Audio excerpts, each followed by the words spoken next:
It was a sweltering July afternoon in 1991 when 12-year-old Emily Parker left her school, waving goodbye to friends she would never see again. The streets of her small Tennessee town were quiet, the kind of quiet that made every creak of a loose board or rustle of leaves feel louder than usual. Emily had a routine. A short walk home past the old train tracks, a shortcut through the vacant lot near the abandoned warehouse, and then the turn onto Maple Street. But that day, she never made it past the tracks. Witnesses later recalled seeing her walking with a small backpack slung over one shoulder, looking around nervously, almost as if she sensed someone watching. By evening, when Emily hadn't returned, panic began to ripple through the town. Her mother, frantic, called every neighbor and retraced the route Emily usually took, hoping to find some trace, a discarded notebook, a shoe, anything that would point to where she had gone. The local police were called, but despite canvassing the area, questioning anyone who might have seen her, they found nothing. It was as if the girl had vanished into thin air. Dogs scarred the nearby woods, flashlights cut through the dark corners of empty buildings, but there was no sign of Emily, no footprints, and no clue to indicate where she had gone. Rumors began to swirl like wildfire. Some whispered that she had been taken by a stranger. Others suggested that she had run away, though Emily's friends and family knew better. The small town, usually calm and familiar, was suddenly clouded with fear and suspicion. Every parent checked their children twice that night, and every shadow seemed to hide something sinister. The story of Emily Parker's disappearance became a topic no one wanted to talk about too loudly. Yet everyone couldn't stop thinking about a chilling mystery that had appeared out of nowhere and left a lasting mark on the community. Years turned into decades, and Emily Parker's disappearance slowly faded from the front pages and the daily headlines, but for the town, it never truly disappeared. The case grew colder with each passing year, files gathering dust in the police archives, and leads that once seemed promising now felt like dead ends. New detectives came and went, some promising breakthroughs, others quietly leaving, discouraged by the lack of evidence. For the Parker family, the pain never dulled. Every holiday, every empty chair at the dinner table reminded them of the daughter they had lost. Friends moved away, neighbors tried to forget, but the shadow of Emily's disappearance hung over the town like a storm cloud that refused to clear. Detectives revisited old witness statements countless times, looking for overlooked clues. Some recalled fleeting glimpses of a stranger near the tracks, while others mentioned a peculiar car that never showed up again. Despite modern forensic techniques slowly developing, nothing concrete had emerged to point authorities toward the truth. Every photograph, every report, every scrap of paper seemed to whisper the same chilling message: Emily was gone, and the case was as unsolvable as it had been in 1991. The town's frustration grew, coupled with a quiet fear that some secrets were never meant to be uncovered. Then, in 2021, after 30 years of silence, a young detective named Sarah Mitchell took a fresh look at the files. She approached the cold case not as a series of dead ends, but as a puzzle whose pieces had simply been overlooked. As she pored over the yellowed photographs and handwritten notes, something tiny and almost invisible caught her eye: a locket in the background of a pawn shop inventory photo, one that had never been cataloged or investigated. Something about it didn't sit right. It felt like a whisper from the past, a hint that the decades-old mystery might finally have a thread to pull. Detective Sarah Mitchell knew immediately that the locket was more than just a forgotten piece of jewelry. Its delicate gold chain was tarnished with age, and the initials EP were engraved in a style unmistakably from the late 80s. What made it even more chilling was the tiny photograph tucked inside. A smiling Emily Parker, frozen in a moment of innocence that now felt hauntingly out of reach. Sarah could barely take her eyes off it. This locket had been sitting unnoticed for decades, waiting to be found.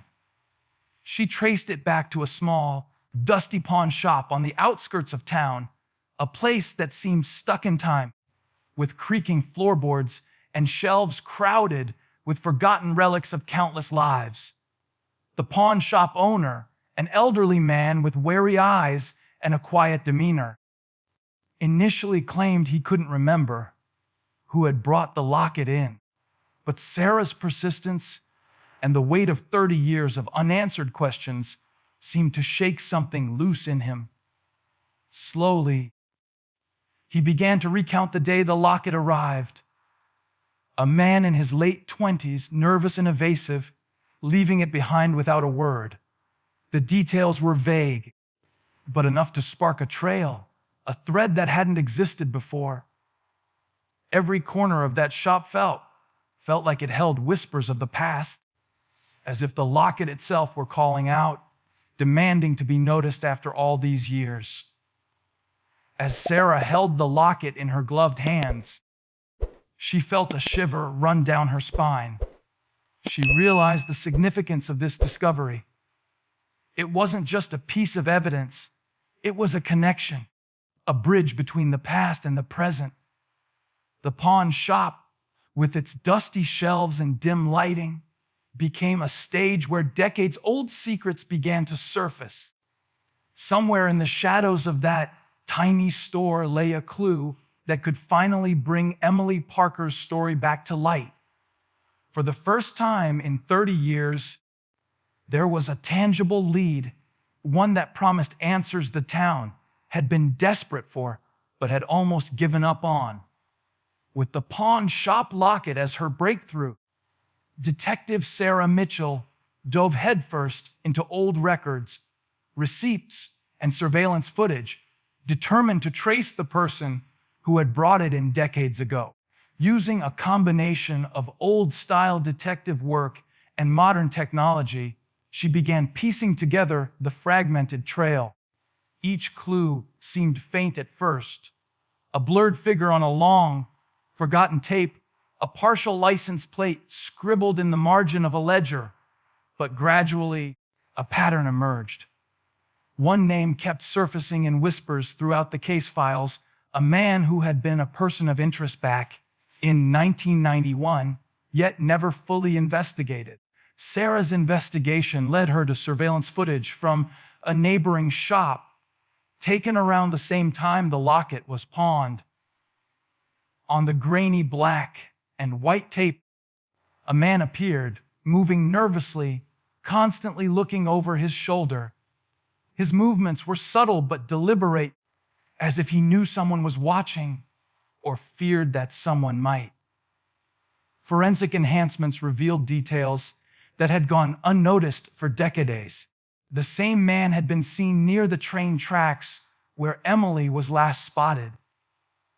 Every piece of evidence, every faint shadow on the tape pointed unmistakably toward him, and the puzzle that had baffled investigators for 30 years began to take a frightening shape.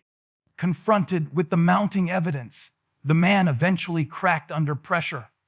His confession was chilling, a story of deception, fear, and cruelty that the town had never imagined.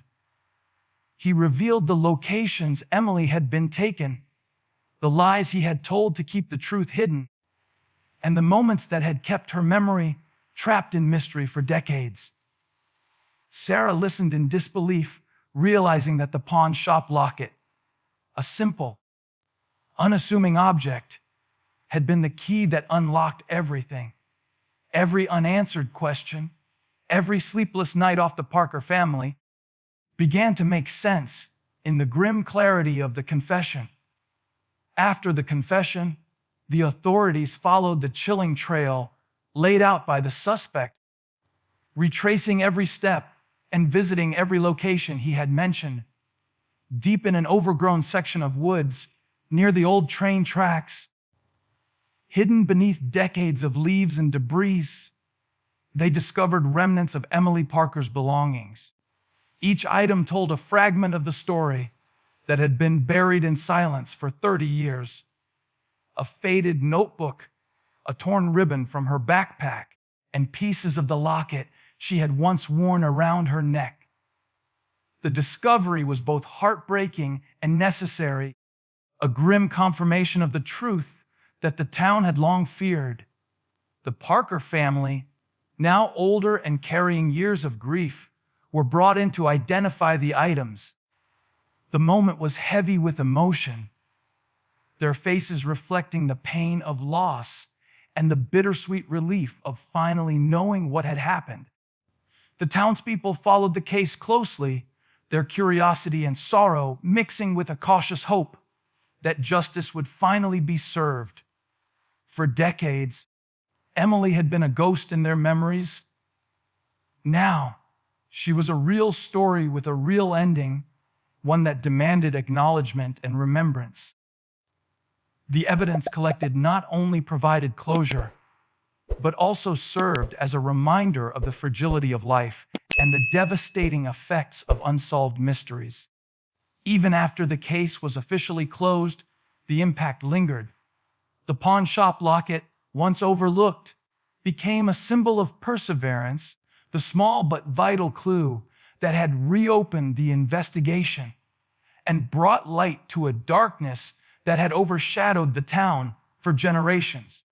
It reminded the detectives and the townspeople alike that no secret, no matter how deeply buried, could remain hidden forever. Each layer of the investigation revealed new pieces of the puzzle, from long-forgotten witnesses coming forward to small details in old files being re-examined. The story of Emily Parker, her disappearance, and the decades-long search for the truth became a chilling testament to the power of persistence, timing, and the smallest objects holding the heaviest weight of revelation. As the town slowly began to heal, the memory of Emily Parker remained a haunting reminder that some mysteries refused to stay buried. A simple locket, overlooked for decades, had reopened a door to the truth, proving that even the smallest clue can unravel the darkest secrets. Emily may never come back, but her story has finally been told, her name finally remembered, and justice at last served. And maybe, just maybe, somewhere out there, another cold case is waiting for its own key, lying quietly in the shadows, ready for someone brave enough to uncover the truth. If you liked this video, don't forget to hit that like button, share it with your friends, and drop your thoughts in the comments below. Most importantly, subscribe and hit the bell icon so the next secret finds you first.